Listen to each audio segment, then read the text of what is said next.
శ్రీ గురుభ్యో నమః. గురు బ్రహ్మ గురు విష్ణు గురుదేవ మహేశ్వర గురు సాక్షాత్ పరబ్రహ్మ తస్మై శ్రీ గురవే నమః. సదాశివసమారంభం వ్యాసశంకర మధ్యమామస్మదాచార్యపర్యంతం వందే గురు పరంపరాం. అపారకరణ సంతం జాతం శాస్త్రపుణం శ్రీ చంద్రశేఖర గురుం ప్రణమాముదానం. శ్రీ గురుభ్యో మహాగణాధిపతే నమః. రఘువంశ కాళిదాసకృత రఘువంశ మహాకావ్యం గురించి చెప్పుకుంటున్నాం. ఇప్పుడు ఎపిసోడ్ 4 చెప్పుకోవాలి.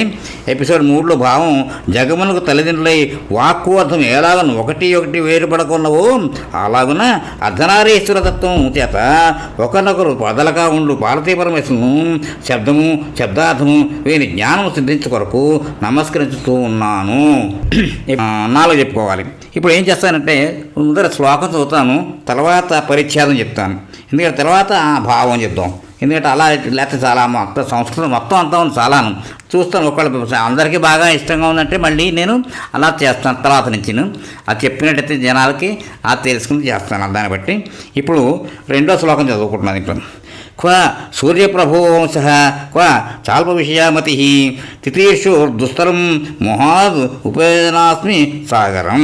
పరిచ్ఛేదం ఏంటంటే క్వ సూర్యప్రభో వంశ క్వ చ అల్ప విషయ మతి తితీషు దుస్తరం మొహాత్ ఉదుపేన అస్మి సాగరం. ఇలాగా విడగొట్టుకోవాలి. దీంట్లో చాలా చాలా ఉన్నాయి మనకంటే అన్ని వాళ్ళు ఆ రోజుల్లో చెప్పేవారంతా కూడాను. ఇప్పుడు అంత ఓపిక లేదు జనాలు వినడానికి కూడా పాపం. అయినా కానీ కొంచెం చెప్తే దీన్ని బట్టి మీ యొక్క ఇంట్రెస్ట్ని బట్టి మీరు చక్కగా ముందరికి వెళ్ళచ్చు నేర్చుకుంటాం. అలా కూడా నా అభిప్రాయం అది చెప్తున్నాం మొత్తం. ఎందుకంటే సమయాన్ని కొట్టి చెప్పుకున్నాం. వ్యాఖ్య అంతా కూడా చెప్పారు. దీంట్లోనూ భావానికి వెళ్ళిపోతున్నాను ఇప్పుడు నేను. ఇంకా జగద్రక్షకుడైన సూర్యుడే కూటస్థుడుగా గల ఈ రఘువంశం ఎక్కడా, విషయ పరిగ్రహణం లేని నా బుద్ధి ఎక్కడ, ఇట్టి అల్పబుద్ధి గల నేను ఇట్టి రఘువంశం వర్ణింపబూనుట అవివేకముచ్చే దాటరాని మహాసముద్రమును తెప్పతో దాటబూనటం వల్లనే ఉన్నది. అది ఎట్లు దుస్తరము, ఇది అట్లే దుస్తరము అంటే అంత సులువు కాదు సుమా మా రఘువంశం మామూలు నాయన అని చెప్పేసి అంటే కాళిదాస్ గారు చెప్పుకుంటున్నారు ఈ 2వ శ్లోకంలో. ఇప్పుడు 3వ శ్లోకం ఏంటంటే మంద కవ్యచ ప్రార్థి గమిష్యామ్యపహాస్యతాం ప్రాంశులభ్యే ఫలే లోభాదుద్బాహు రివ వామనాహ. పరిచ్ఛేదం మంద కవ్యచ ప్రార్థి గమిష్యామి అపహాస్యాతాం ప్రాచులభ్యే ఫలే లోభాత్ ఉద్బాహు ఇవ వామనాహ.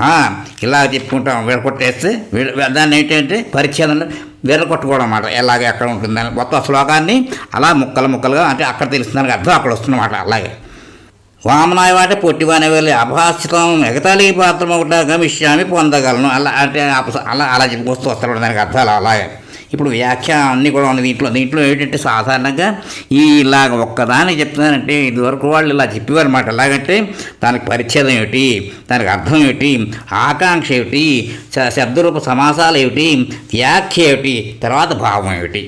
ఇప్పుడు నేను ఇవన్నీ మధ్యలో అన్నీ కూడా వదిలిపెట్టేసి వ్యాఖ్య వదిలిపెట్టి భావంలోకి వెళ్ళిపోతున్నాను. 3వ శ్లోకం భావం ఏమిటంటే పొడుగువానిచే పొందదగిన ఒక వృక్షమునందలి పండ్లను అందుకున్నటకై చేతులు పైకెత్తుకున్న పొట్టివారిని చూసినట్లు జనులు ఎట్టు చూసి పరిహసిస్తారు అంటే పరిహసించడం అంటే నవ్వుతారు. అట్లే మూఢుడనైన నేను మహాకవులు కావ్యరచన చేత పొందు కీర్తిని కోరిట చూచి అంటే కాళిదాసు అనుకుంటాడు నన్ను హేళన చేయుదురు. అంటే వాళ్ళెక్కడ నేనెక్కడ బాబు అనుకుంటూ ఆయన చెప్పుకుంటూ ఈ రఘువంశాన్ని ప్రారంభించి చెప్తున్నాను కాళిదాసు మహానుభావుడు. తర్వాత 4వ శ్లోకం ఏంటంటే అథవా వాగ్బారే వంశేస్మి పూర్వసూరిభి మణౌ వజ్రసమోత్కీర్ణే సూత్ర సేవాస్తి మే గతి. దాని పరిచ్ఛేదం ఏంటంటే అధా వా కృతవాగ్వారే వంశే అస్మిన్ పూర్వసూరిభి మణౌ వజ్రసముత్కీర్ణే సూత్రస్య ఇవ అస్తి మే గతి. భావం ఏంటంటే లేదా వజ్రముచే తలుపబడిన రత్నమునందు దారం ఎట్టు సునాయాసంగా ప్రవేశిస్తూ ఉన్నదో అట్లే వాల్మీకి మొదలు మహాకవుల చేత చూపబడిన ద్వారం నుండి నేను ప్రవేశించదనగా వారి మార్గమును అనుసరించి ఈ గ్రంథమును రచించదు. రామాయణం మరి రాశారు కదా మరి మహానుభావులు. అంటే అదే నేను తీసుకుని దాంట్లోంచి అంటే దారం ఎలా వెళ్ళిపోతుందో అలాగా వాడు పెట్టిన మార్గంలోంచి నేను నేను అలాంచే ప్రయాణం చేస్తాను స్వాము అని చెప్పేసి మనకి చెప్తున్నట్టుగా కాళిదాసు గారు చెప్తున్నారని చెప్పి మనకి తెలుస్తుంది అనమాట. దీని అర్థం ఈ శ్లోకంలోకి అర్థం అదనమాట. ఇప్పుడు 5వ శ్లోకం. సోహ మా జన్మశుద్ధాన మా ఫలోదయ కర్మణం ఆ సముద్రక్షేతీశ నామానాకరభ వర్త్మనాం. పరిచ్ఛేదం అంటే సహ అహం ఆజన్మశుద్ధానాం అఫలోదయ కర్మణం అసముద్రక్షితీశానాం అనాకరభ వర్త్మనాం అని ఇవి విడగొట్టారు. దానికి అర్థం అది అంటే ఏం చెప్తున్నారంటే సద్రూపాలని వ్యాఖ్య ఏంటంటే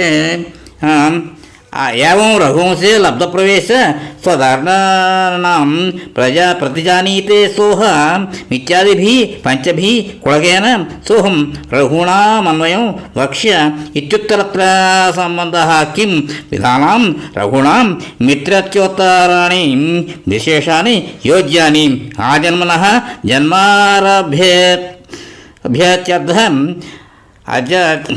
ఆజ్ఞార్యాదాభి విద్యో హృత్యవ్యయీ భావ తస్య శుద్ధానామిత్యనేన సహ నప్సువేతి సమాస ఏముత్తరత్రాపి ద్రష్టవ్యం ఆజన్మశుద్ధానాం నిషేధిక సర్వసంస్కార సంపన్నానామిత్యర్థః అఫలోదయసిద్ధేః కర్మయేషాం తే తథోక్తాః తేషాం ప్రారబ్ధాంతగామినామిత్యర్థః అసముద్రక్షతీశీనాం సార్వభౌమానామిత్యర్థః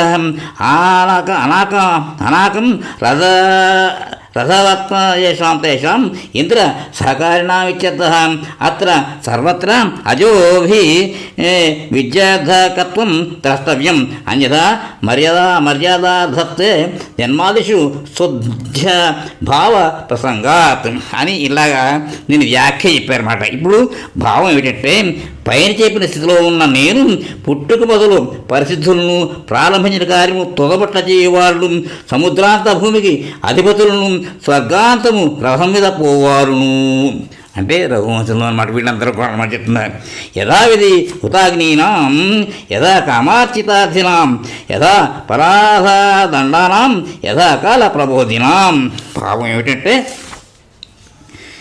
శాస్త్ర ప్రకారము హోమములు చేయవారును యాచకులకు అడిగినంత దానం చేయవారును తప్పులకు తగిన శిక్ష చేయవారును ఏ కాలంలో ఎందు ఏ ఏ కార్యములు చేయవలను ఆయా కార్యములలో జాగరూకులైన వారును. ఇక్కడతోటి ఈ ఎపిసోడ్ రామయుద్ధం తర్వాత కంటిన్యూ చేద్దాం. అంటే వీళ్ళందరూ రఘువంశంలో ఉండేవాళ్ళు ఇలా ఉన్నారని చెప్పడం అన్నమాట. వింటాను ఇక్కడ చేసిన నెక్స్ట్ కంటిన్యూ చేసిన తర్వాత స్వస్తి.